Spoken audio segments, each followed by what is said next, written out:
dans le cas d'une césarienne planifiée, vous pouvez faire certaines choses à l'avance pour réduire le risque d'infection. Tout d'abord, si vous rasez la zone, arrêtez de le faire au moins une semaine avant.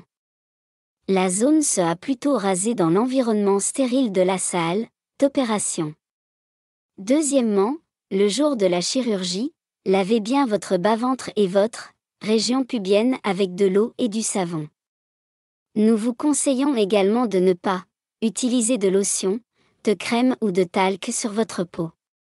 Troisièmement, si vous êtes diabétique ou si vous avez eu des problèmes de glycémie, assurez-vous qu'ils sont bien contrôlés. Après l'opération, l'incision peut être fermée à l'aide de points solubles ou de points de suture ou d'agrafes qui doivent être retirés après environ 7 jours.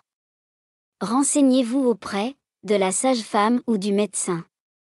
Pendant cette période et dans les semaines qui suivent, il est important de garder la zone propre et sèche. Ne pas tremper la plaie. Nous ne recommandons pas non plus d'utiliser des poudres, des crèmes ou des onguents sur la zone, sauf si un professionnel de la santé vous a conseillé de le faire. Il est normal de voir des rougeurs autour de la plaie et d'avoir une certaine gêne. Cependant, vous devez contacter la sage-femme, la clinique ou l'hôpital si vous remarquez l'un des éléments suivants, la plaie devient douloureuse et enflée. Un liquide nauséabond s'écoule de la plaie, vous remarquez du sang rouge frais qui s'écoule de la plaie ou la plaie commence à s'ouvrir.